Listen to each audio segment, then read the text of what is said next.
nanti amal ibadah, saya kasih satu hal nanti sama ibu-ibu yang memang harus ibu-ibu perhatikan karena dia memang terlibat dalam urusan amal. Nah, nanti insya Allah kalau dah tahu, sudah tahu poinnya dan harus bisa menghindarinya.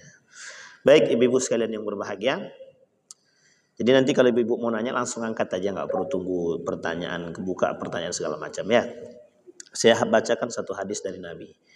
Kata Nabi Muhammad SAW, sittatu asya'in tuhbitul a'mal. Ini poinnya langsung di sini. Nah, ini poin untuk kita sama-sama nih, bukan hanya ibu-ibu saja, termasuk saya pribadi.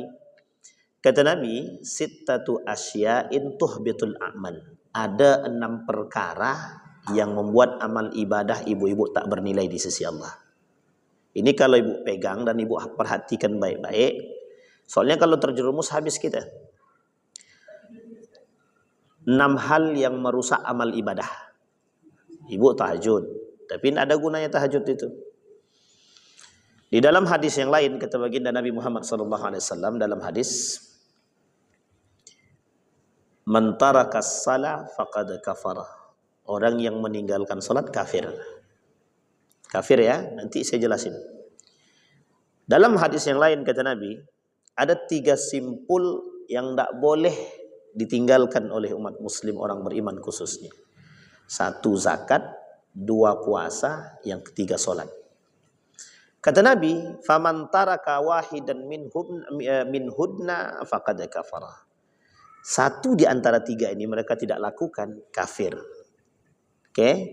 Kata Nabi, kata para ulama menjelaskan hadis tersebut, meskipun hadis ini terkategorikan lemah, tapi kata para ulama yang lain merujuk pemahaman terhadap hadis ini, kata para ulama, puasa, zakat sebenarnya tidak termasuk dalam urusan kekafiran. Tapi kalau salat, kata para ulama, ittafaqal ulama, sepakat semua ulama, orang yang meninggalkan salat maka dia batal, habis amal ibadahnya. La yahbitanna a'malahum, kata Allah. Allah hapus semua amal ibadah dia. Tapi ini belum pada poin intinya. Dalam hadis Nabi bukan itu, tapi ini hadis yang lain. Artinya, di dalam amal ibadah kita sehari-hari, itu ada yang mengintai kita, Bu. Apa yang mengintai kita? Yang mengintai kita itu perbuatan-perbuatan yang justru condong menghapuskan semuanya. Nah, ini yang paling penting tuh di sini. Contoh, ini contoh ya. Ibu-ibu beli obat karena anak sakit. Belilah obat. Setelah beli obat, ibu kasih anak itu makan. Setelah kasih makan obat itu, sembuhlah anak ini tadi. Kemudian ibu-ibu bilang, kalau bukan karena obat ini, anakku tidak akan sehat. Dia sudah rusak amal ibadah dia. Ada yang mengatakan hari itu, semua amal ibadahnya di hari itu rusak. Ada yang mengatakan lagi, semua amal ibadah dia rusak semasa hidup. Tapi ulama lebih condong pada pemahaman yang pertama. Ketika dia melakukan perbuatan demikian, wa in lam yakun fi taubati, kalau dia tidak cepat-cepat taubat itu habis semua. Maka kata para ulama, hari itu saja amal ibadah yang dia buat sia-sia. Hanya karena mengakui ada yang lebih hebat selain daripada coba. Tapi kami kan tak ada niat untuk menduakan Allah, Ustaz. Nah, itu dia yang ingin kita bahas. Oke? Baik. Kata Nabi dalam hadisnya, kata Nabi dalam hadisnya itu, orang yang meninggalkan salat kafir. Saya bahas dulu kafirnya. Kafir di sini itu tidak keluar daripada Islam. Dia tidak murtad, dia tidak keluar daripada Islam. Hanya saja dia kufur. Kufur itu sama istilahnya dengan orang kafir berbuat amal soleh, membantu, sedekah, tidak ada nilainya sama Allah. Nah, sama dengan kita yang tidak sholat, itu amal ibadah kita yang kita buat selain daripada sholat tidak bernilai di sisi Allah. Itu sama dia, makanya disebut dengan kufur dia. Kalau kafir ini kan orangnya, kafir dia, itu orangnya. Dan kafir ini sebenarnya di dalam Al-Quran oleh ulama-ulama tafsir itu, kafir itu cuma 2. Satu orang Yahudi, yang kedua orang Nas, dan yang ketiga itu sebenarnya kafir Quraisy. Sekarang kan tidak ada orang kafir Quraisy itu. Orang Yahudi dan Nasrani. Dan Nasrani di sini itu bukan Kristen sebenarnya. Nasrani di sini itu sebenarnya masih bagian daripada Bani Israel yang pembangkang. Jadi Bani Israel itu terbagi dua, yang ada yang ke Yahudi, ada yang ke Nasrani. Jadi anak Nabi Yakub itu banyak. Nabi Yakub itu kan punya anak tuh banyak, satunya Yehuda, Levi, Sam'un, Benyamin dan lain sebagainya itu anak Nabi Yakub. Ada Nabi Yusuf, kan gitu. Dari anak-anak dia nih lahirlah keturunan-keturunan yang ada nabinya. Dari Benjamin ada nabi, dari Yusuf tak ada nabi, dari Levi ada nabi, dari Yahuda lahir Yahudi. Nah, nanti dari turunan si Levi, Benjamin terus ke bawah nanti sampai Nabi Isa alaihissalam berubah menjadi Nasrani. Sampai sini paham ya? Bukan Yahudi tapi Nasrani.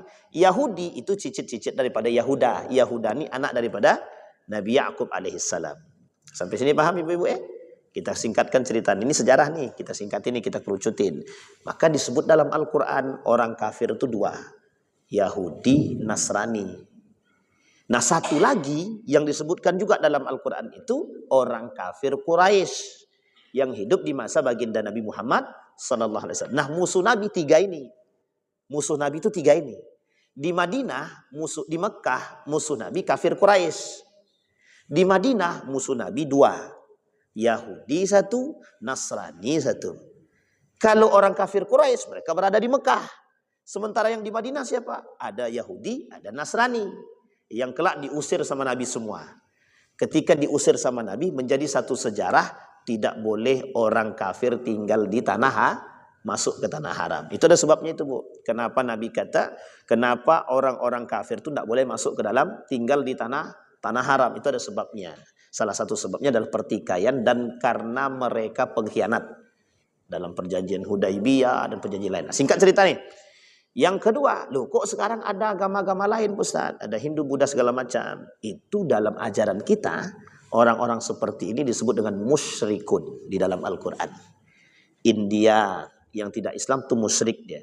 Nah semua agama yang lain itu musyrik namanya. Maka di dalam Al-Quran disebut tiga. Musyrikun, kafirun, mu'minun. Nah kita inilah orang mukmin, mereka orang musyrik. Selain daripada Yahudi, kafir Quraisy dan Nasrani tadi, itu semuanya musyrik. Nah Yahudi, Nasrani, kafir Quraisy diartikan sebagai kafir. Sampai sini paham ibu-ibu ya. Nah orang-orang yang tidak sholat kata Nabi sama seperti orang kafir. Kata Nabi al-ahdu bainana wa bainahu as-salah. Autarikus sholat dalam riwayat yang lain. Kata Nabi perbedaan kita dengan orang-orang yang kafir itu cuma satu, sholat. Jadi kalau kita nggak sholat, ya kafir. Makanya bahasanya cuman kafir di sini kita tak keluar daripada Islam. Kita tidak murtad, tidak keluar daripada Islam. Cuma ada cumanya. Ya kita yang kita buat tidak ada gunanya sama sekali. Kita meninggalkan sholat. Nah sekarang pertanyaannya, kata Imam Az-Zahabi, bukan pertanyaannya, pernyataannya kata Imam Az-Zahabi, yang meninggalkan sholat ini, kata Imam Az-Zahabi masuk pada dosa besar. Sampai sini paham ya? Nah dosa besar itu Bu, ada 76. Sedikit apa banyak? Banyak banget. Sudah pernah Ibu pelajari? Belum? Pernah dengar? Siapa? Sudah membahas itu sampai selesai 76? Sudah dibahas sampai selesai? Belum. Sampai sekarang masih kan? Masih jalan kan? Oh sayang. 76 itu dosa besar. Kata Huzaifah ibn al-Yaman sama Nabi. Kata Nabi begini. Datang sahabat Nabi kepada Nabi. Yang ditanya bagaimana ibadah, sholat, tahajud, duha gitu. Tapi Huzaifah tidak nanya begitu. Kata Huzaifah, apa saja dosa-dosa itu? Kalau kami tahu, kami bisa menghindari. Tapi kalau kami tidak tahu, bagaimana cara kami menghindari? Nah itu dia.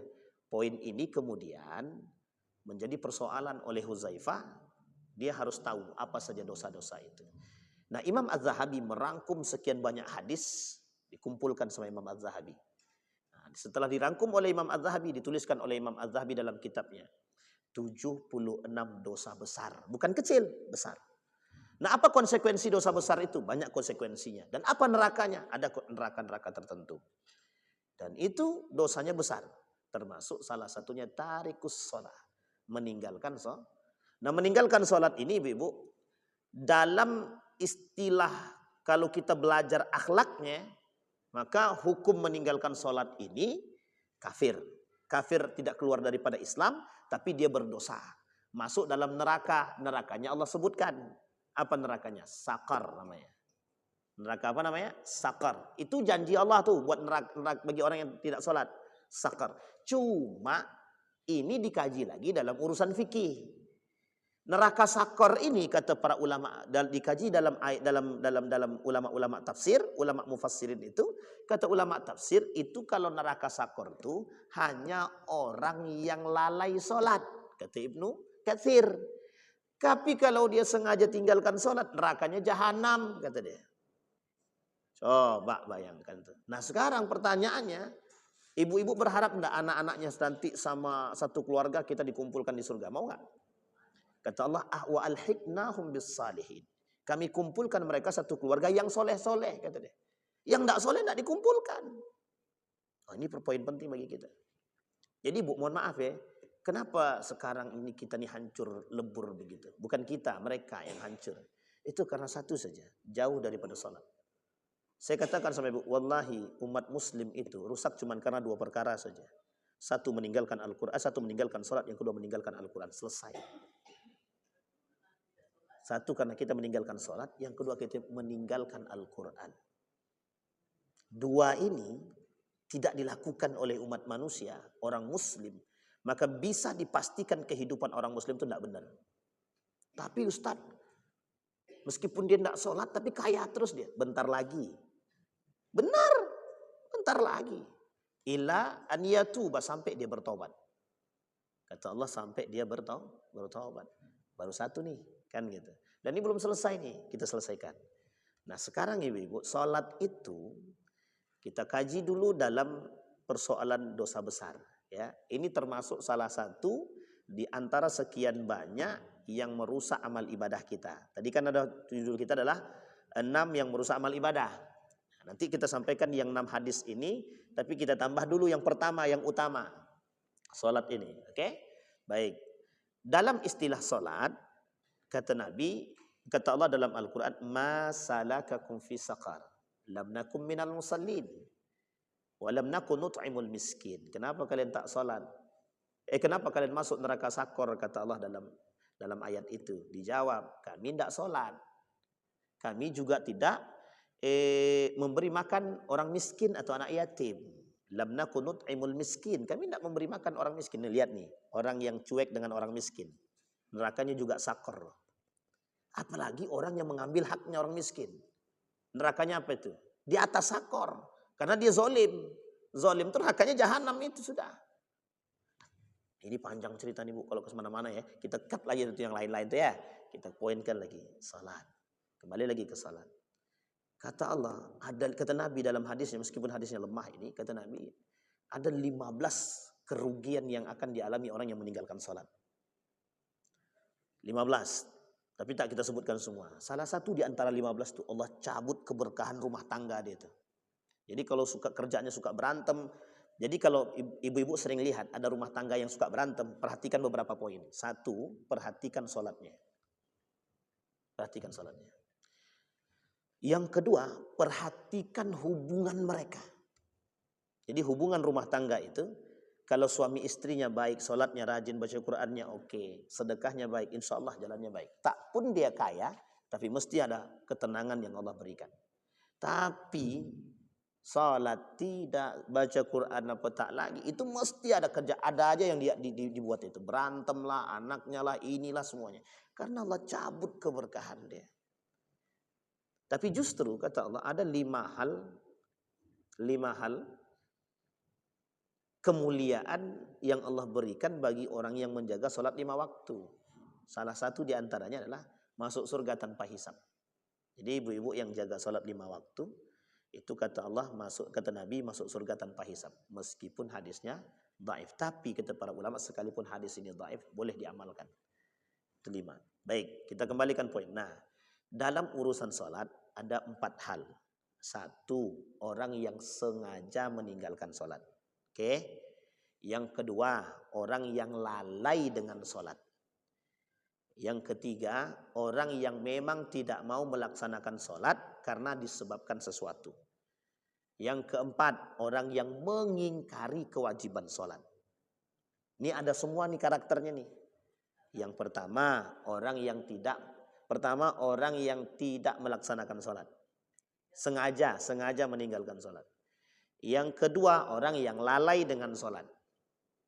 Yang ketiga, orang yang tidak sholat karena ada sebab. Yang keempat, orang yang mengingkari kewajiban sholat. Beda apa tidak? Semuanya, keempat-empat ini pelakunya ada. Kita mulai dari yang pertama, orang yang sengaja meninggalkan sholat. Orang yang sengaja meninggalkan sholat ini, kata para ulama, tidak ada ampun. Mereka Allah hapus semua amal ibadahnya, apapun kebaikannya. Tapi Ustaz, sholatnya rajin, puasanya rajin Ustaz. 30 hari selesai Ustaz. Tak ada gunanya sama Allah, tidak ada. Cuma kata Syekh Mutawalli Sya'rawi dalam kitabnya Al-Kabair itu, dalam kitab Al-Fatawanya Syekh Mutawalli Sya'rawi bilang begini. Sholat ya sholat, puasa ya puasa. Jadi hitungannya masing-masing. Tapi saya tak sejalan dengan itu. Saya sejalan dengan Imam Az-Zahabi. Apa maksudnya? Orang yang tidak salat tidak Allah terima apapun ibadahnya. Di dunia dia baik, di akhirat dia tak dapat apa-apa. Jadi kita sedang menumpuk pahala dengan perbanyak bersedekah, ternyata kita tidak salat, tidak Allah terima amal ibadah kita. Sampai sini paham Ibu-ibu? Jadi kita tidak diterima oleh Allah salatnya. Ibadah kita yang lain tidak diterima, sia-sia. Bahkan ada satu perbuatan, man shalla yura'i faqad asyraka, kata Allah. Kata Nabi, orang yang sholat pengen dipandang orang lain, syirik dia. Jadinya kan riya sebenarnya, tapi riya itu dianggap syirik coba dalam hadis Nabi. Man shalla yura'i, man shoma yura'i, man sadaka yura'i. Barang siapa yang sedekah, yang salat, yang puasa untuk mengharapkan dipandang, katanya, dipuji, nah, mereka semua itu syirik. Faqad asyraka. Asyraka itu syirik. Syirik itu artinya apa? Kufur, Bu. Tidak ada Allah terima amal ibadahnya. Sama halnya kita bersedekah, kemudian sedang bersedekah, oh, kau tidak tahu tadi aku infaknya berapa? 200.000 loh. Nah, itu maksudnya itu. Sama. Jadi baik, kembali kepada poin tadi. Jadi kata para ulama, di dalam hadis Nabi itu ada hadis Nabi yang mengatakan begini. Orang yang sholat 5 waktu di akhir waktu, itu sholatnya orang munafik. Sementara orang munafik itu nerakanya jahanam. Itu kalau dia sholat tapi takhir, mengakhirkan waktu. Itu saja nerakanya jahanam. Lagi mana kalau orang yang memang tidak sholat sama sekali? Sampai sini paham ya? Ada orang tidak sholat sama sekali. Ayolah kita sholat, lanjutlah dulu. Nanti saya sholat. Padahal dia tak sholat memang tak mau sholat ya. Dengan alasan aku belum bersih, aku belum suci. Kalau ada orang begini besok sama ibu-ibu, ibu bilang aja langsung. Sampai kiamat kau tak akan bersih. Kenapa saya katakan demikian? Karena kita tak akan pernah bersih hati kita nih. Tak akan. Apapun yang kita buat. Karena keliling kita nih sekarang nih, hari-hari kita nih memang sedang menghantui kita untuk tidak seperti itu gitu. Artinya kita harus kuat-kuatan sekarang. Jadi kalau menunggu hati bersih, menunggu hati kita pantas untuk beribadah, tidak bisa, Bu. Tidak, kapan kita mengakui diri kita pantas? Kapan kita mengakui diri? Iya, baik. Sekalipun pakaian dia tak bersih misalkan. Anggap sekarang pakaian tak bersih. Jadi kita lebih meninggalkan sesuatu. Bayangkan orang tak sholat, mohon maaf ya, dalam perjalanan ibu safar, ibu haji atau umroh. Di dalam pesawat. Sepakat semua ulama itu kecuali satu, Imam Abu Hanifah tidak boleh pakai tayamum. Dan ibu bawa air, dari mana airnya? Sedangkan bawa botol aqua aja nggak bisa. Ke kamar mandi bagaimana? Kamarnya, terus bagaimana kami sholat, Ustaz? Apa kata para ulama? Dikumpulkan persoalan ini kata para ulama, wajib sholat lihurmatil wakti. Kita tetap wajib sholat untuk menghormati waktu. Sampai di Jeddah baru kita ulang sholat lagi. Artinya apa? Yang begitu saja jelas harus sholat. Lah ini hanya karena pakaian. Oke. Sekarang pertanyaannya, kami tidak bawa kain sarung, Pak Ustaz. Sholat ajalah. Masalah diterima tidak terima itu urusan Allah. Yang penting kewajiban kita lakukan. Kecuali, ada kecualinya. Ibu-ibu yakin dengan sangat bahwa pakaian yang kita pakai ini penuh dengan najis yang jelas nempelnya. Contoh. Sedang kak celana itu memang tadi kita sedang membersihkan tempat sapi teng. Lah kena memang tai itu ke celana gitu. Itu kan jelas, zahir. Bagaimana caranya, Ustaz? Ada dua pandangan para ulama. Satu diqadha saja, yang kedua cepat pulang. Kalau tidak pinjam celana kawan. Oke, atau maka sebelum itu lakukan persiapan. Memang itu yang harus kita lakukan. Atau memang jangan-jangan kita memang tidak mau sholat. Tapi kalau kita lupa Ustaz, betulan lupa bawa sarungnya, lupa ini, ganti dengan kawan. Gantian. Tapi kami berlima di sini Pak, semuanya kena najis semua. Maka mohon maaf, saya bukan membolehkan. Ulama tidak membolehkan, tapi kata para ulama, kembali ke rumah, bersihkan badan, sekalipun waktu sholatnya sudah berlalu, lakukan qadha salat. Kata mazhab Imam Syafi'i, lakukan qadha salat. Sebegitunya Allah berikan jalan bagi kita, masih tak mau sholat kah? Kan begitu. Itu satu. Jadi ada orang yang sengaja meninggalkan sholat dengan alasan apapun. Jadi sengaja meninggalkan sholat ini perkara penting. Nah, tidak berlaku apapun bagi mereka kecuali memang mereka mendapatkan azabnya Allah. Karena azabnya adalah neraka dan nerakanya itu jahanam. Tapi bagaimana dengan perkataan Allah dalam Al-Quran? Lam naku minal musallin wa lam naku nut'imul miskin. Kata Ibnu Katsir, kata ulama yang lain, itu hanya orang yang lalai dengan sholat. Orang yang lalai dengan sholat. Nanti kita lihat lalai sholat itu seperti apa maksudnya. Sampai di sini sudah paham ya Ibu ya? Disepakati oleh para ulama, orang yang sengaja meninggalkan salat, mereka berdosa. Itu sepakati semua ulama. Tapi ulama berbeda pendapat tentang neraka yang diterima. Ada yang mengatakan sakar, ada yang mengatakan orang tersebut masuk neraka jahanam. Saya lebih condong mengatakan, saya mengikuti ulama yang lain, lebih condong mengatakan neraka jahanam. Kenapa neraka jahanam? Karena orang yang cuma melalaikan sholat saja dikategorikan munafik, apalagi kalau mereka tidak sholat sama sekali. Nah, orang munafik nerakanya jahanam. Sampai sini paham ya Ibu ya? Baik, sekarang kita masuk poin yang kedua. Namanya lalai dengan sholat. Lalai ini banyak. Mengakhirkan waktu, lalai karena pekerjaan, lalai karena sesuatu yang tak penting, ghafiluna anha, mereka sengaja melalaikan waktu untuk sengaja memundur-mundurkan waktu. Kita ambil yang pertama. Ada orang lalai sholatnya, tapi ada faktor yang sangat urgen. Maka kata para ulama ini tidak masuk dalam kategori neraka sakar. Contoh, ibu-ibu sedang mengantar kawan yang sekarat atau ke rumah sakit. Tiba-tiba azan berkumandang. Ibu harus menawankan dia dulu. Sampai selesai urusan dia, baru kemudian ibu salat. Ini tak masuk dalam kategori ta'khirus sholat. Melalaikan sholat atau mengakhirkan sholat tak masuk. Karena ada sebab. Tapi ibu-ibu main HP, azan berkumandang. Qomat sudah lewat, sholat selesai, masih juga belum sholat. Orang sudah doa assalamualaikum warahmatullahi wabarakatuh, masih main HP. Dan ibu masih belum sholat. Atau ibu-ibu sedang masak. Selesai masak justru main HP, belum juga sholat. Ini namanya lalai. Yang kayak gini namanya lalai. Lalai disebabkan faktor urusan dunia yang tidak bermanfaat. Oke? Tapi Ustadz, ada lalai dengan kondisi yang dilakukan oleh pondok pesantren. Itu bukan lalai, tapi takhir, mengakhirkan waktu. Harusnya azan zuhur itu jam 1.30. Jam 1, Tapi karena ada program pendidikannya di sekolah itu sampai jam 1, maka azannya dimundurkan jam 1.30. Itu tidak masuk dalam lalai dan tidak masuk dalam takhirul waktu, takhirul waktu. Ini perbedaan pendapat di kalangan para ulama.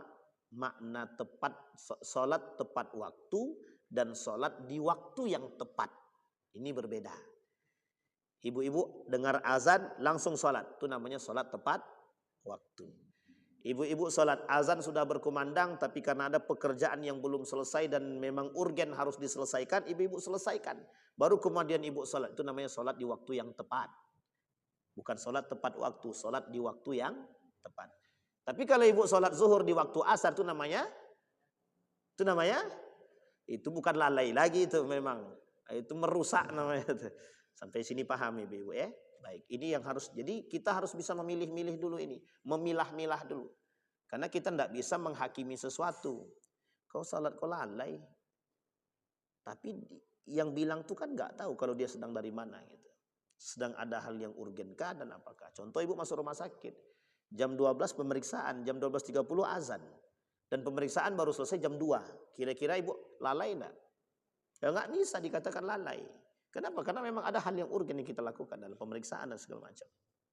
Sampai sini paham ya ibu ya? Nah, adakah lalai yang memang ternyata masuk dalam kategori yang tidak dibenarkan? Ada, itu tadi. Main HP, pekerjaan yang tidak bermanfaat, dan lain sebagainya. Nah, ada yang paling berbahaya di antara kelalaian ini. Orang yang sholat di akhir waktu. Sudah mau masuk sholat asar, setengah jam lagi asar, dia baru sholat. Ini yang paling berbahaya. Kecuali urgen, kecuali dia terjebak macet, kecuali dia terjebak dalam keadaan dalam urusan yang betul-betul syar'i, urgen syar'i ya, ada alasan karena uzur syar'i. Karena uzur-uzur itu hal yang dibenarkan tapi syar'i, betul-betul yang betul-betul membutuhkan waktu. Nah, itu tidak bisa kita masukkan dalam kategori lalai, itu tidak bisa. Nah, ada orang yang sholatnya di akhir waktu. Nabi tadi dah bilang, kata Nabi, ada orang yang sholatnya di akhir waktu, itu sholatnya orang munafik, kata Nabi. Nah, jadi sholatul munafik fi akhiril waktu, kata Nabi. Sholatnya orang munafik itu sholat di akhir waktu. Nah, bagaimana sholatnya orang munafik ini? Sholatnya orang munafik ini Allah sebutkan dalam Al-Quran. Wa idza qamu ilas salati qamu kusalah. Ada orang yang sholat main-main, malas-malasan, itu sholatnya orang munafik. Nah, sholatnya orang main-main dan malas-malasan ini tidak mungkin tepat waktu. Kenapa gitu? Karena dia tidak mungkin bergegas untuk sholat. Karena masih ada hal-hal lain yang harus dia kerjakan. Dari hal entah itu main gamenya, main judi online-nya, segala macamnya. Kalau udah mepet, jam setengah jam mau selesai, ntar lagi mau asar, berhenti dulu. Baru dia sholat. Itu sholatnya orang munafik begitu. Nah, orang-orang munafik begini itu tidak mungkin nerakanya itu neraka biasa. Allah kata innal munafiqina fi darkil asfal minan nar, kata satu. Yang kedua, jami'al munafiqina wal kafirina fi jahannam jami'an. Orang munafik nerakanya jahanam. Di keraknya neraka itu. Dan itu nerakanya jahanam, kata. Itulah kenapa alasan saya katakan orang munafik nerakanya jahanam, sementara orang yang meninggalkan dengan sengaja itu sebenarnya lebih daripada jahanam kalau ada gitu. Neraka dalam Al-Quran ada 8. Pintu daripada bapak neraka itu jahanam itu. Sampai sini paham ya ibu ya? Baik. Maka kembali kepada poin tadi. Nah, itu dia. Orang yang sengaja melalaikan salat. Yang sengaja meninggalkan salat, kemudian lalai dengan salatnya itu, salatnya setelah setengah jam lagi. Gimana kalau seandainya 5 menit lagi mau asar dia baru salat zuhur, Ustaz? Ya lebih parah lah berarti. Semakin mundur semakin parah, semakin kencang dia mengakhirkan salatnya. Nah, ini yang harus kita pahami. Nah, sebagian ulama mengatakan neraka orang lalai-lalai begini itu adalah nerakanya sakar. Tapi kata para ulama yang lain nerakanya jahanam. Karena memang ya, begitu tuh jahanam. Nah, kalau salatnya orang munafik, ada yang lebih berat bagi orang munafik. Asqaluha 'alal munafiqin. Apa itu salat yang paling berat bagi orang munafik? Isya dan subuh. Al-isya wa subh asqalu 'alal munafiqin.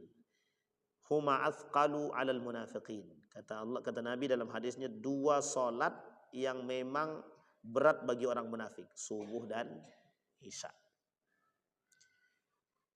Munafik janjinya Allah jelas dalam Al-Quran. Maka jangan sampai kita termasuk dalam kategori munafik.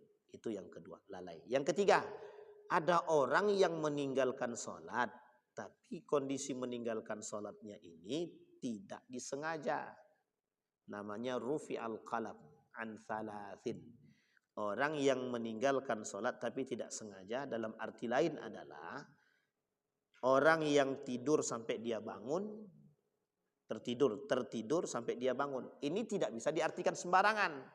Jadi ibu tidur, kemudian terbangunnya maghrib, asar lewat. Pertanyaannya adalah alarm hidup nggak? Sudah dibangunkan atau belum? Nah, ini poin penting. Alarm sudah dihidupkan dan tidak terdengar, orang tidak ada di rumah, tapi alarm sudah kita hidupkan. Atau memang tidak sengaja karena ibu kecapean, ketiduran.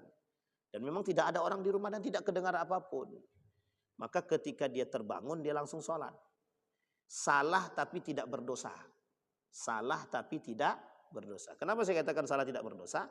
Karena orang seperti ini dimaafkan oleh Rasul, dimaafkan oleh Allah. Cuma dia nggak dapat dosa. Karena gimana coba menghakimi orang yang lupa, orang yang tertidur? Nggak bisa. Orang lupa, orang tertidur tuh nggak bisa dihakimi. Apalagi orang gila. Orang yang tidak bisa dihakimi itu orang gila, orang lupa, orang tertidur. Apa yang mau dihakimi? Tidak ada yang bisa dihakimi. Maka Allah sendiri pun tidak menghakimi mereka. Cuma ketika dia bangun, dia langsung sholat. Langsung sholat. Namanya qada. Kata mazhab Imam Syafi'i yang boleh kodok itu yang seperti ini. Kata dia. Sampai sini paham ya? Ibu ya? Baik. Yang kedua, orang yang tertidur kemudian terbangun. Yang kedua, anak kecil sampai dia balik. Anak kecil sampai dia balik. Yang ketiga, orang yang gila, orang yang akalnya kurang sampai dia sadar. Nah, ini poin penting ini. Tapi kan tidak ada yang mengaku gila. Makanya kata guru saya itu, orang gila langsung masuk surga. Jadi kalau ada yang mau masuk langsung surga, jadi gila aja kata dia. Karena mungkin kita jadi gila gara-gara mau masuk surga kan. Tapi memang karena orang gila tidak bisa dihakimi, tidak bisa dihukum. Loh kapan bisa dihukumi? Sebelum dia gila. Tapi dia gila dari kecil Ustaz. Oke, berarti dia gila dari kecil. Sampai kapan dia? Ternyata setelah dewasa dia sehat. Nah setelah dia sehat dihukumi. Sampai sini paham ya? Jadi salah satu syarat hukum syar'i itu berlaku bagi mereka yang balik dan berakal. Kalau tak balik tak berakal ya bagaimana caranya? Balik tapi belum tentu berakal. Dan balik berakal ini berbeda. Sampai sini paham ya Ibu ya? Ada 3 kata Nabi. Yang orang meninggalkan sholat, tapi mereka meninggalkan sholat itu karena tidak sengaja. Salah tapi tidak berdosa. Nah, jadi dia ada salah yang berdosa dan ada salah yang tidak berdosa.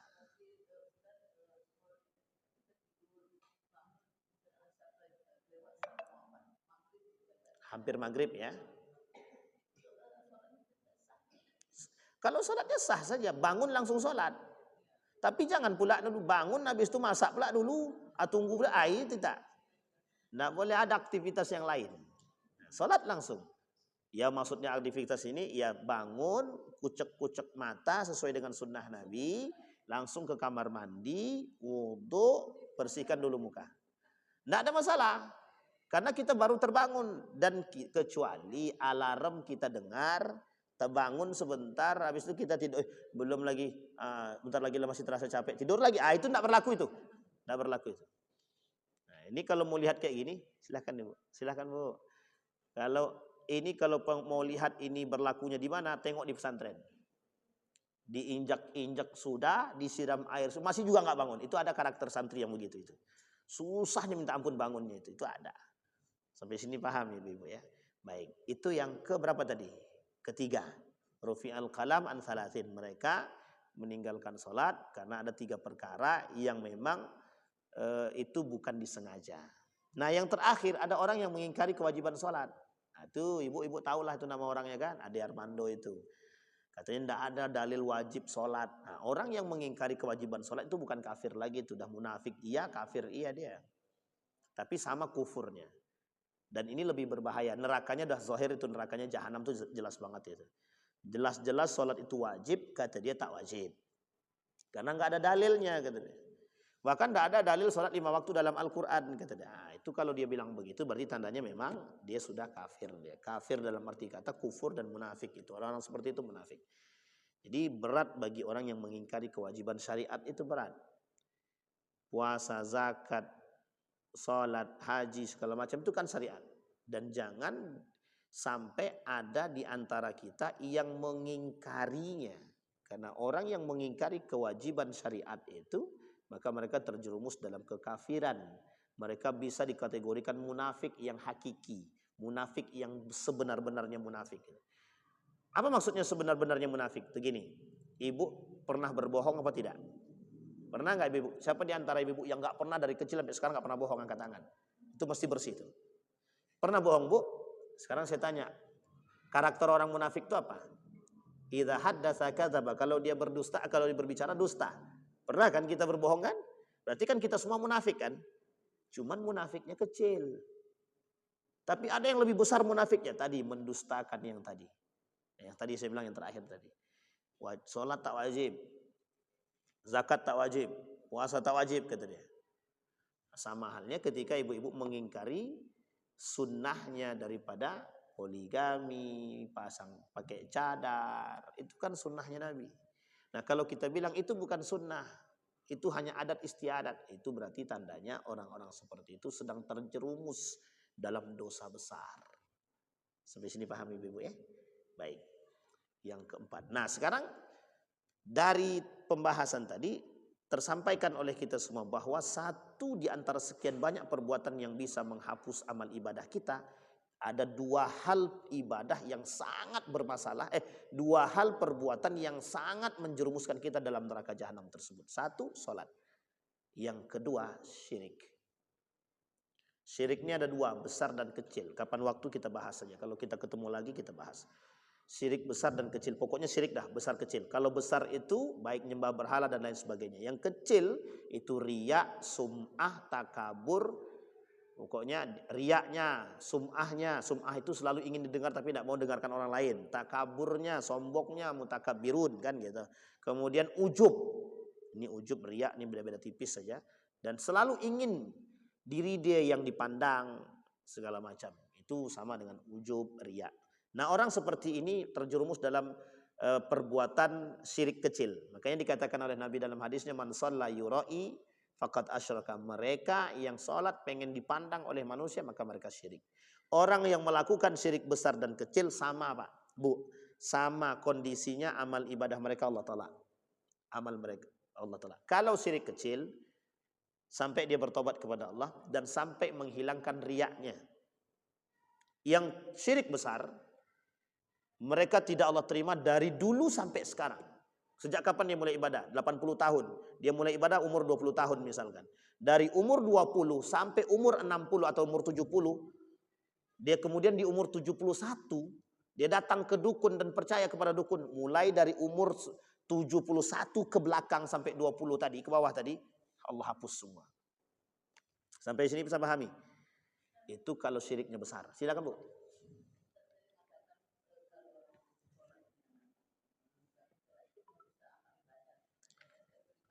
Kalau sholatnya ditinggalkan sengaja, ya Allah hapus, tidak Allah terima.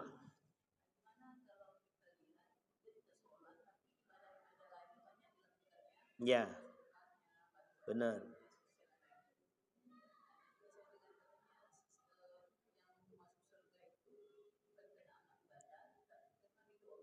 Nah, betul.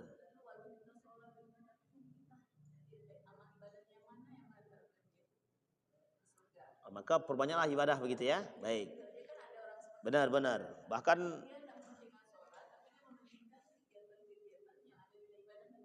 ya, bahkan sama seperti Najwa Shihab. Kata Najwa Shihab, kenapa tidak pakai kerudung ketika diwawancarai? Kata Najwa Shihab begini, surga itu untuk menuju surga itu banyak jalan. Bisa lewat jalan yang lain, nggak perlu. Pertanyaannya satu aja, yakin amal ibadah yang lain diterima dulu? Tidak pakai jilbab itu sudah zahir dosanya.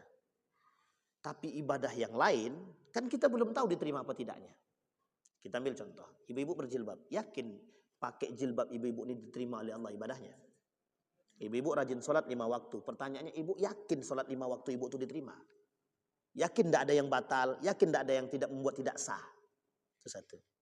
Sampai sini paham. Yang kedua, persoalan salat. Awal ma yuhasab yaumal qiyamah. Pertama kali yang dihisab di hari kiamat, salat. Pertanyaannya, lah kalau dia tidak salat, apa yang mau dihisab lagi?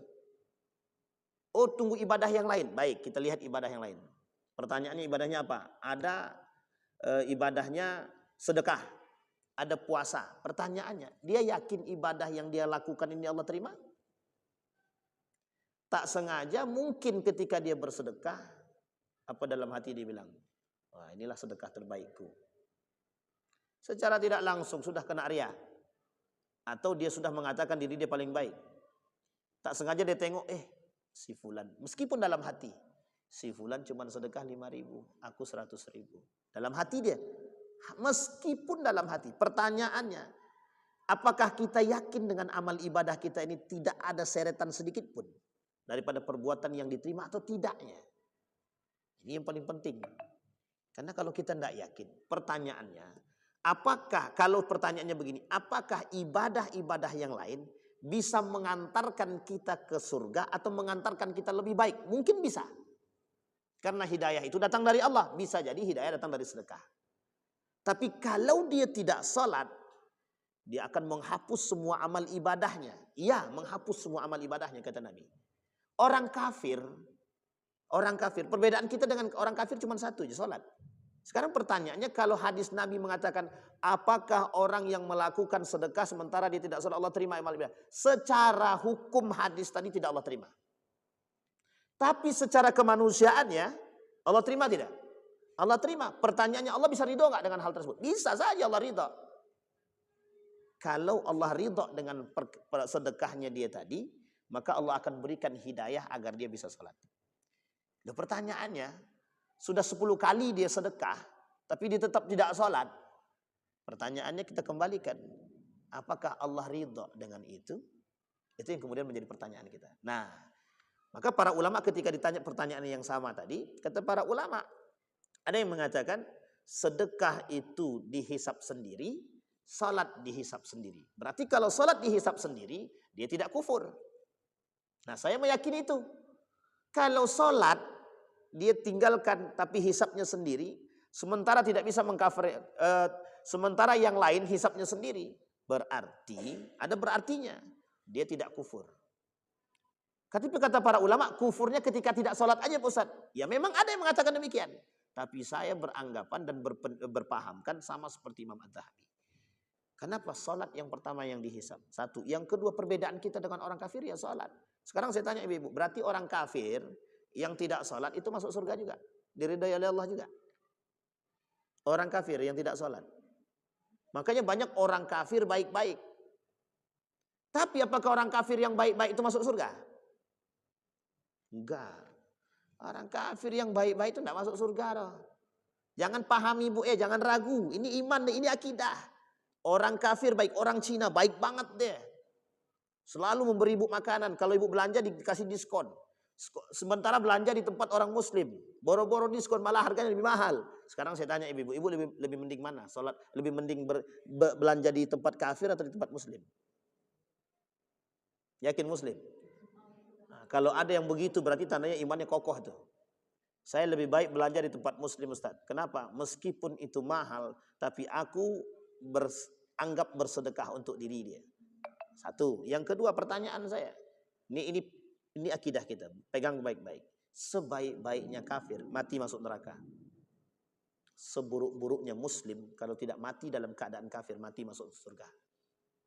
Ini paham dan akidah.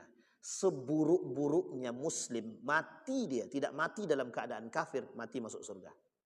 Sebaik-baiknya kafir kalau dia mati masuk neraka, kecuali mati dalam keadaan berislam. Itu yang harus kita. Tapi kan tidak begitu dalam pahamnya kaum liberal-liberal yang merusak itu. Kata kaum liberal itu, masa iya? Nah, kata mereka. Jadi ada yang memancing kalimat ini sebenarnya. Apa kata mereka? Masuk surga itu bukan diukur dengan sholat. Nah, ini bahasanya orang liberal, Bu. Orang yang tidak suka dengan Islam. Orang yang tidak suka, yang menganggap kita ini terlalu berlebihan dalam beragama. Sebenarnya tidak, kita tidak berlebihan. Kita merujuk kepada pemahaman hadis Nabi, ada Al-Quran yang jelas. nerakanya jahanam. Bahkan sampai dikatakan orang-orang yang sengaja meninggalkan sholat itu, bahkan termasuk yang mengingkari kewajiban sholat itu, kalau mereka tidak cepat-cepat bertobat kepada Allah, maka mereka bisa kekal di dalam neraka. Coba bayangkan. Pertanyaan saya di situ. Maka meskipun ada pemahaman yang berbeda, itu tidak ada masalah. Karena itu tergantung cara memahami hadis dan ayat tersebut. Saya sejalan dengan apa yang dikatakan oleh Nabi dan sejalan dengan pemahaman Imam Az-Zahabi dan beberapa ulama yang lain, termasuk ulama Syekh Abdul Razak, kata beliau, orang yang meninggalkan sholat sebagai satu tiang pertama, kalau dia sudah tak sholat gimana yang lain?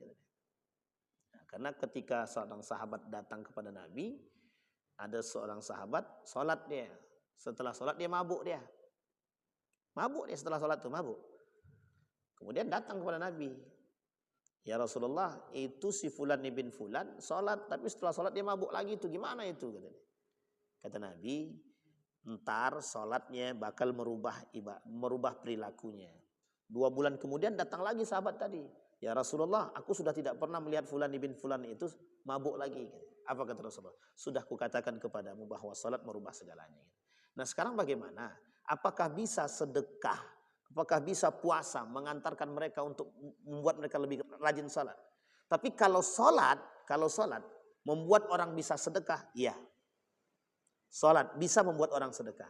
Tapi justru sebaliknya, belum tentu sedekah itu bisa mengantarkan kepada sholat. Maka bagi saya, pondasi yang paling penting itu, maka ada bahasa para ulama itu begini, bejat sebejat apapun dia, selagi masih sholat biarkan.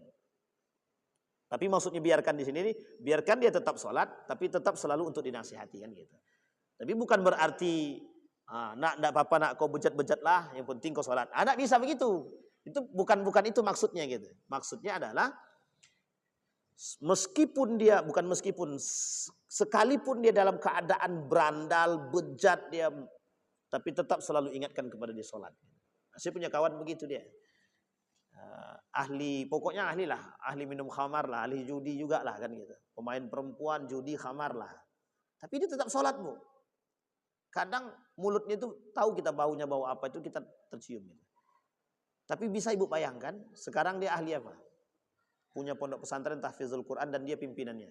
Dan dia dan dia sekarang sudah hafal Quran 30 juz. Siapa yang tahu jalan hidup orang?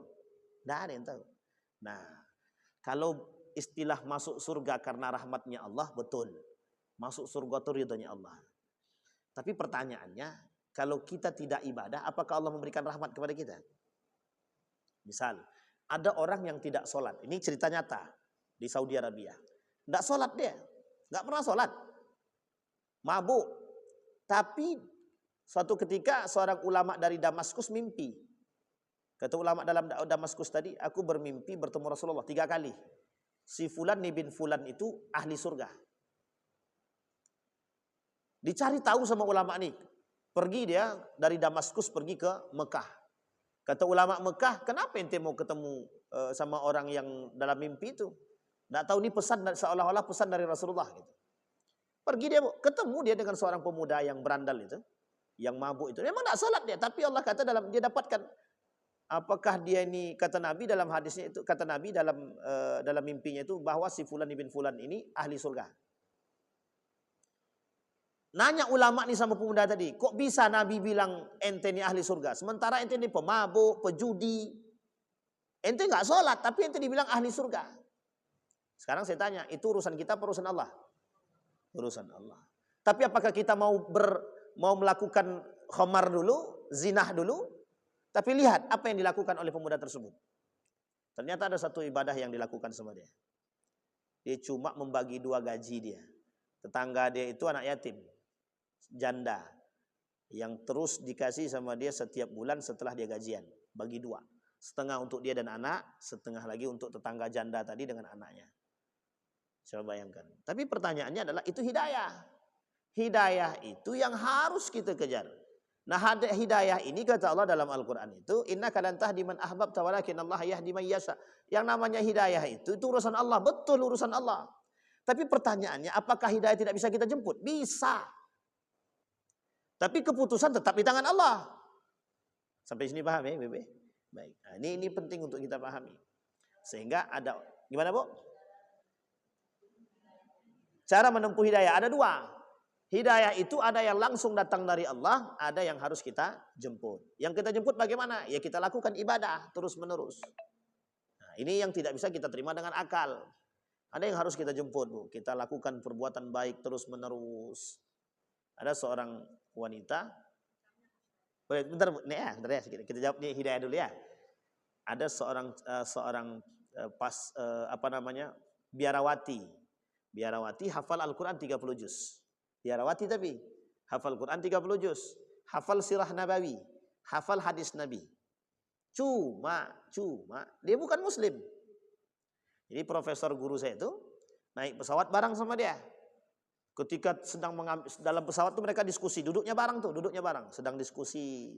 Kagum sekali profesor tadi. Karena biarawati ini pakai kerudung tertutup seperti ibu-ibu nih. Uniknya, ketika pesawat sudah landing, dia ngambil bagasi di atas di kabin.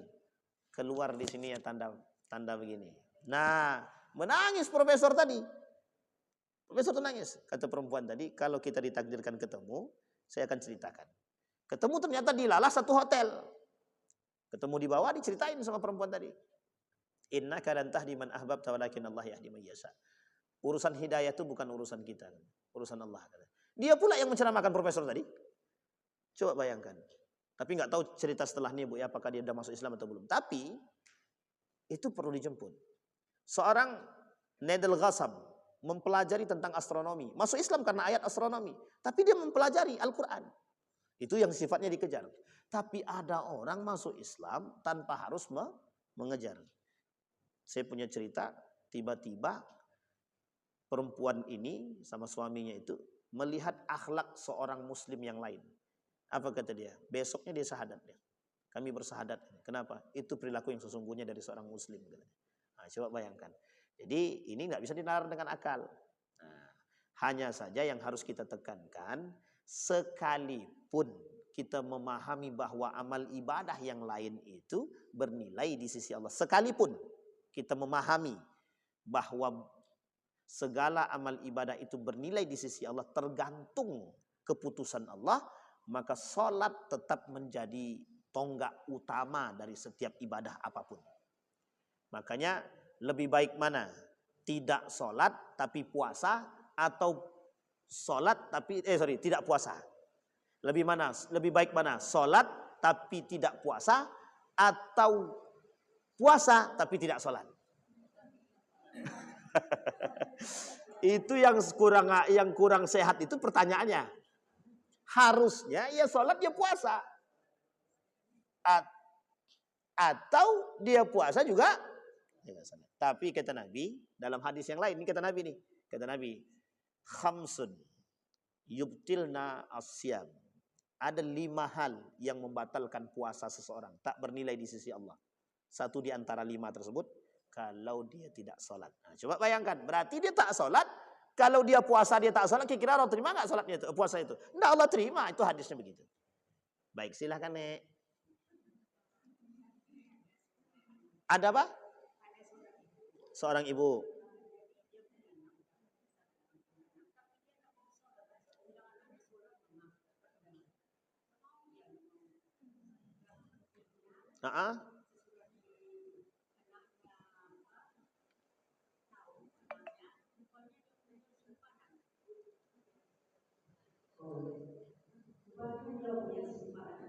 Oh, simpanan ilmu. Oh, ilmu hitam. Ilmu hitam putih lah pokoknya kan gitu.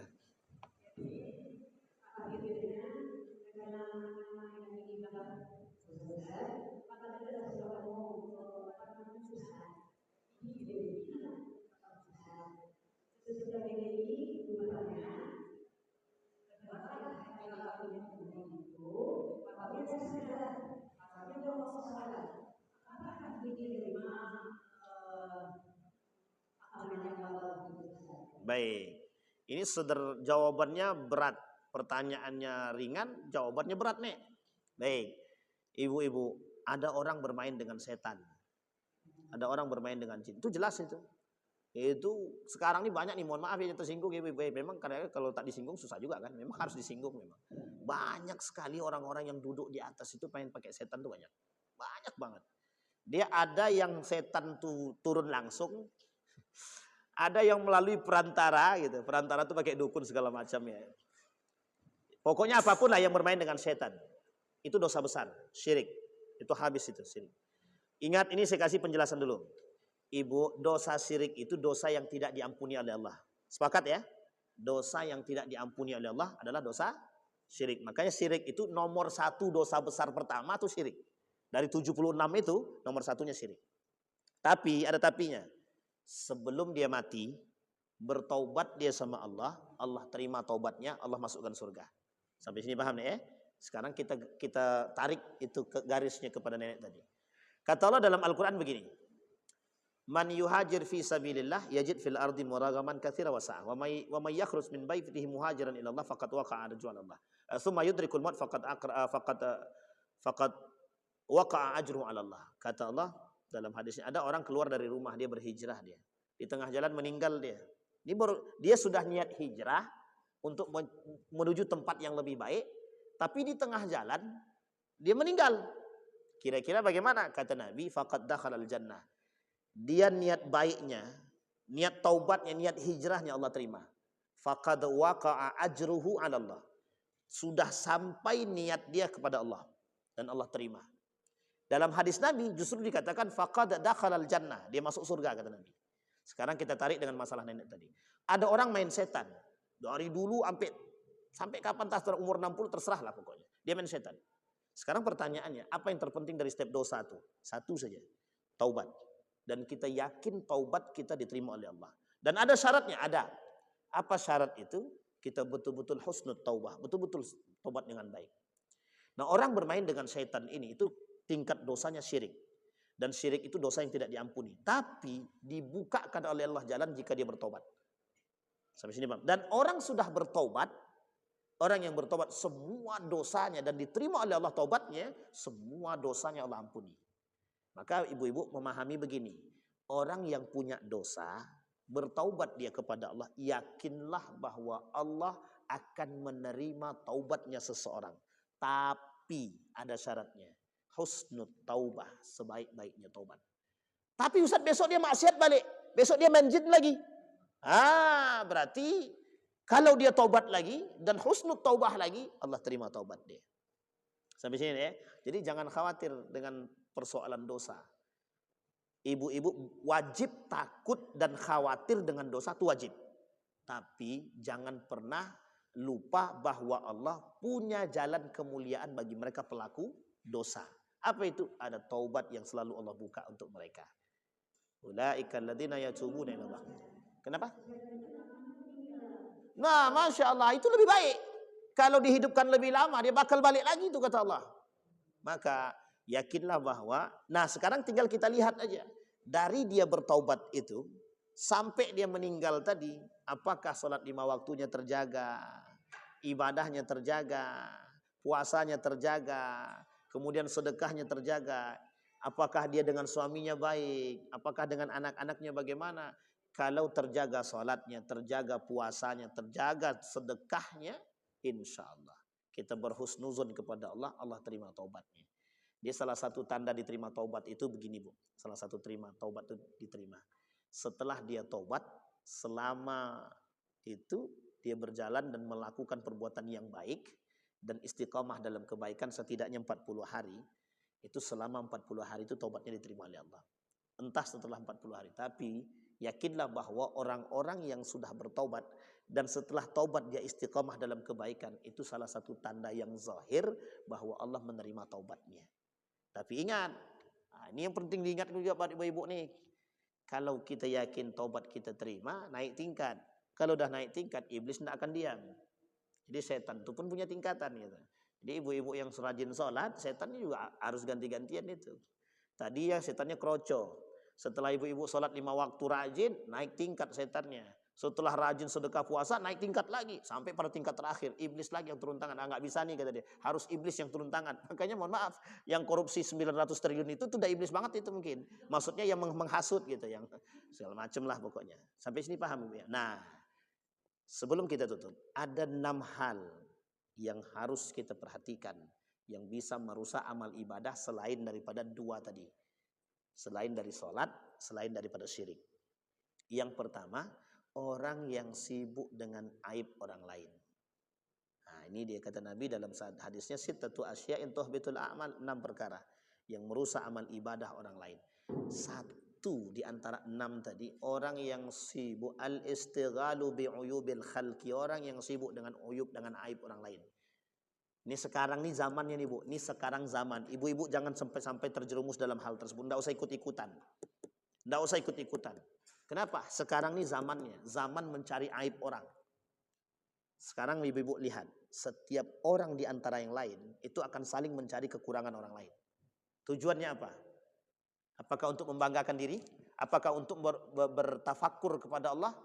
Kalau tujuannya bertafakur, memperbaiki diri dan tidak menyebarkan, itu baik. Misal dia tengok si fulan bin fulan, ya Allah, ternyata dalam hati kok akhlaknya begitu ya. Jadi introspeksi diri bagi kita. Ya Allah, mudah-mudahan engkau perbaiki akhlak dia dan engkau perbaiki akhlakku. Ini baik Bu. Karena ada perbandingan. Sekarang ibu tengok, kan tidak punya akhlak, tengoklah besok. Ternyata disebarkannya. Inilah kelakuan fulan bin fulan, istri fulan. Ternyata kerjaannya berjudi, berzina, berselingkuh, segala macam. Disebarkan. Itu manusia sekarang. Manusia sekarang ini kata Nabi memang sibuk mencari aib orang. Dia lupa dengan aib diri sendiri. Apa kata Nabi? Tuba liman sagalahu uyubuhu. Maka beruntunglah orang yang hari ini disibukkan oleh aib diri dia sendiri. Dia sibuk mencari aib dia, di mana kekurangan dia. Nah, orang yang seperti ini kata Nabi yang suka mencari aib orang lain, ada hal yang harus kita ingatkan. Kalau dia mendapatkan aib orang lain dan dia cukup memegang saja dan dia tidak gunakan untuk senjata untuk menghabisi orang lain, maka dia tak terjerumus dalam yang tadi. Tapi kalau dia tujuannya adalah untuk disebarkan kembali, diceritakan kepada orang lain, maka dia merusak amal ibadah dia. Kenapa dikatakan begitu? Bangkrut dia.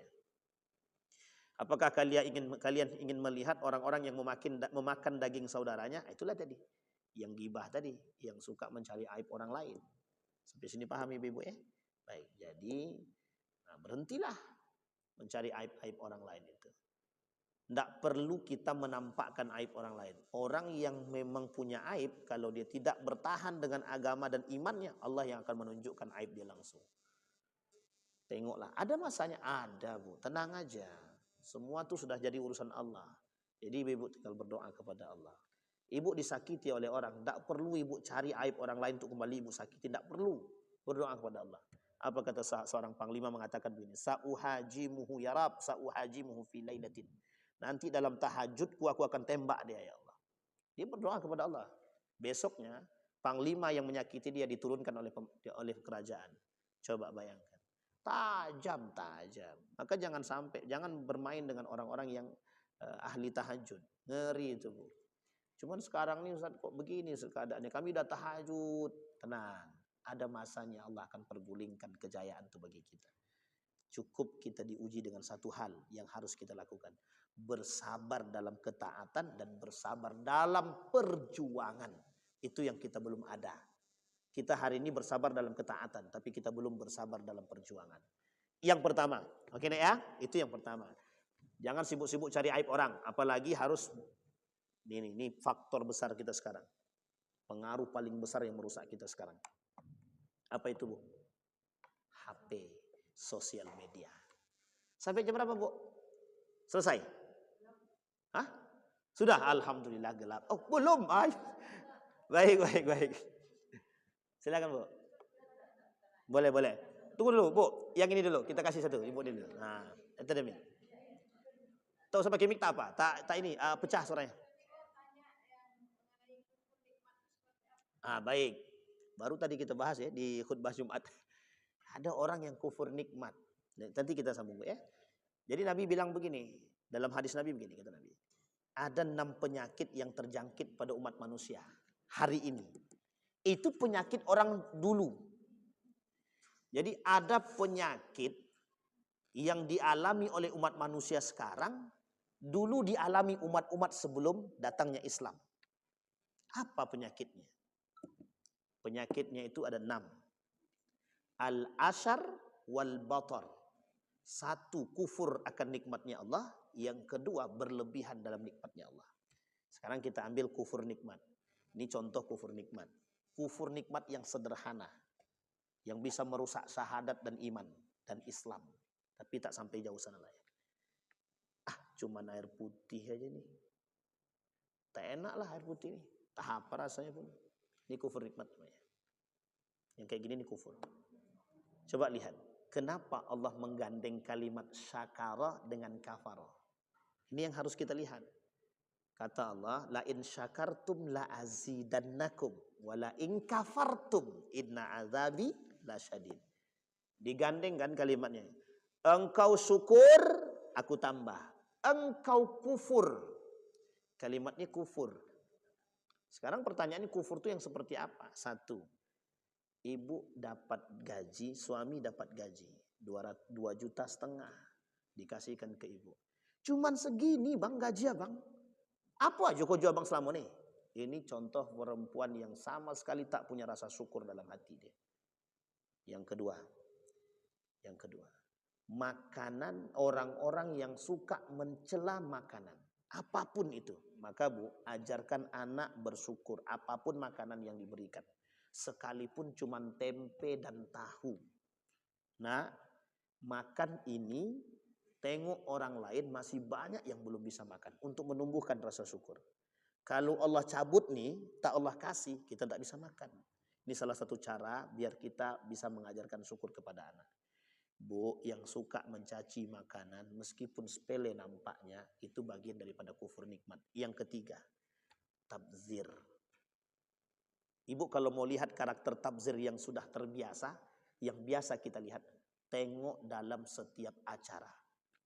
Mesti banyak tabzirnya. Pertanyaannya, kadang tabzir itu dalam acara Maulid Nabi, kajian, makan-makan. Habis kajian, makan-makan. Kajiannya tentang tabzir. Setelah makan-makan, banyak lauk yang tersisa dari piring mereka. Pertanyaannya, di mana letaknya? Itu kufur. Sampai sini paham Bu ya? Oh ini berbahaya. Jadi mohon maaf. Nih. Kalau dalam etikanya, akhlaknya, 1 biji nasi pun yang nempel di tangan kalau perlu bisa diisap kata Nabi. Hatta yul'iqah au yul'iq. Yal'aqahu au yul'iqahu. Dia isap sendiri, jilat sendiri atau dijilatkan. Bukan ke orang lain ya, ke istri. Ini kalau ke orang lain malu dia kan? Tidak mungkin. Sampai sini paham ya Bebe. 3 hal yang paling sederhana daripada kufur nikmat itu. Dan ada kufur nikmat yang lain. Ada pada poin yang batar tadi. Itu yang lebih berbahaya. Ibu dapat duit dapat 2,5 juta. Tak ibu gunakan untuk yang lain, tapi justru mohon maaf berfoya-foya. Berfoya-foya. Ibu belikan ke makanan sebanyak mungkin. Ibu buat berjudi.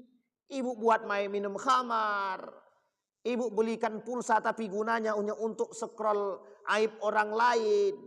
Sama semua. Perbuatan tercela dalam nikmat. Dan itu berlebihan. Jadi sebaik-baiknya sesuatu yang kita dapat dari nikmatnya Allah, keluarkan dulu hak orang lain meskipun bukan zakat. Wa fi amwalihim haqqun lis-sa'ili wal mahrum. Salah satu cara biar rezeki kita ada berkahnya, setiap dapat gajian, sarankan sama suami, keluarkan zakat, keluarkan hak orang lain dalam bentuk sedekah. Itu penting. Sampai sini paham ya? Contoh. Ada contoh lain daripada kufur nikmat? Ada. Gaji 10 juta masih terasa kurang. Ya, masih terasa kurang. Nah, yang menyebabkan kufur itu yang mana? Yang menyebabkan kufur yang lisan ini tak mengucapkan rasa syukur. Sampai sini paham ya? Harusnya rezeki yang kita dapat apapun itu, ucapkan alhamdulillah. Alhamdulillah yang diucapkan dengan penuh keimanan akan menggetarkan hati. Kecuali alhamdulillah diucapkan dengan cara setan. Ustaz kan bagaimana maksudnya ucapkan alhamdulillah tapi pengaruhnya setan? Ada. Lisannya berucap alhamdulillah, hatinya menggerutu. Itu dia orangnya. Ada yang begitu, bukan ada, banyak. Seperti paham ya? Ada orang diberikan rezeki, tapi tak gunakan pada hak yang baik. Itu sama kufur nikmat juga. Kufur nikmat juga. Apa yang tak ada di rumah dia? Ada semua. Tapi meskipun dia belum puas dengan apa yang dia miliki. Sampai duit itu kurang. Sampai dia suruh suami dia atau tekan suami dia untuk korupsi. Kufur nikmat dia berarti. Nah sama dengan pelaku korupsi sekarang itu. Itu semuanya kufur nikmat itu. Kenapa saya bilang kufur nikmat? Apa yang tak ada di rumah mereka itu? Sekarang pertanyaan kita sederhana apa? Kenapa mereka korupsi? Satu aja, tekanan. Yang kedua apa? Kebiasaan. Yang ketiga tren. Nah, tren korupsi, kebiasaan korupsi, dan tekanan untuk korupsi. Selesai. Sampai sini paham ibu-ibu Baik. Itu ibu ya. Nah ada yang paling sederhana lagi daripada syukur itu bu. Apa tadi? Daripada kufur nikmat itu. Saya ceritakan sama ibu-ibu. Bu, dapat duit, dapat rezeki apapun itu, jangan pernah terbayang bahwa itu adalah hasil pencarian ibu sendiri. Karena itu perbuatan korun yang dibenci oleh Allah. Dan itu kesombongan yang melampaui batas. Innama utituhu ala ilmin indi. Aku ini kerja keras, makanya aku dapat duit. Nah inilah kufur yang sebesar-besarnya kufur. Sombong terhadap Allah, seolah-olah rezeki yang dia dapat adalah dari hasil pekerjaan dia murni. Padahal itu campur tangan Allah dan Allah yang beri. Kalau tak, apa yang mau Allah kasih? Bisa saja kan, hari ini dia dapat rezeki, besok hilang. Jangankan besok, ketika itu pun Allah hilangkan bisa. Bisa sangat bisa sekali. Jadi jangan cepat-cepat kita menghakimi sesuatu. Oke Bu ya? Baik. Silakan Bu.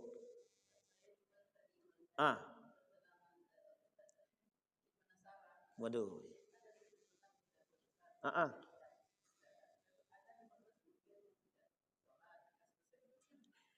Dia banyak yang tak selesai tuh Bu.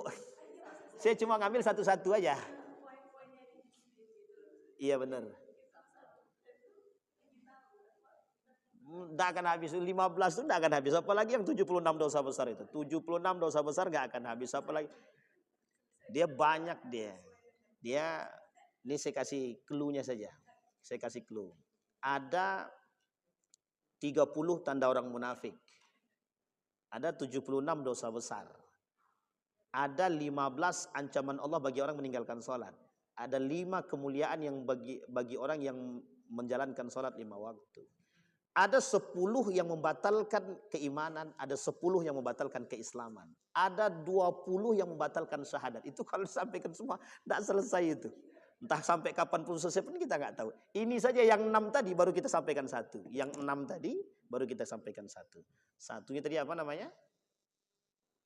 Al-istighal bi'uyubil khalq. Orang yang sibuk mencari aib orang lain. Jadi mudah-mudahan ibu-ibu yang hadir ini insya Allah terjaga lisan dan hati insya Allah. Karena memang ibadah itu dilihat daripada itu. Nah, nanti kalau kita ketemu lagi nanti akan saya sampaikan ada poin keduanya. Ini ke poin keduanya di situ. Betul. Ya itu yang pertama. Yang pertama orang yang perbuatan yang merusak amal ibadah itu ada 6 kata Nabi. Sittatu asyan tuhbitul a'mal. 1 kata Nabi, orang yang suka mencari aib orang lain. Yang kedua hati yang keras, qaswatul qalbi. Ya. Kemudian yang ketiga hubbud dunia, cinta terhadap dunia. Yang keempat qillatul haya, tidak punya rasa malu atau sedikit rasa malu. Tulul amal yang kelima, panjang cita-cita. Oh cepat banget, oke baik. Kebiasaan orang Melayu gitu. 1, orang yang sibuk mencari aib orang lain. Yang kedua hati yang keras, hati yang tutup, hati yang mati sama. Yang ketiga cinta terhadap dunia. Yang keempat malu sedikit atau nggak punya malu. Orang yang tidak, ini kalau kita kaji yang malu nih itu bisa banyak yang tersindir, banyak yang sakit hati. Nah, yang kelima tulul amal, panjang cita-cita. Maksudnya apa? Cuman membayangkan ya Allah, menghayal aja banyaknya, menghabiskan waktu yang sia-sia. Yang terakhir zalimun la yantahi, orang yang suka melakukan perbuatan zalim. Nah, itu 6 poin. Ditambah dengan 2 yang pertama, syirik dengan meninggalkan salat. Baik ibu-ibu, aman ya ibu-ibu ya. Nah, itu dari 6 tadi apa pandai lah Bu. Jaga-jagalah sedikit hati kita nih. Tapi memang dia kalau tidak ini dia bisa bias. Hati-hati tapi jangan cepat-cepat menghakimi orang lain dengan perbuatan tersebut karena itu bahaya juga.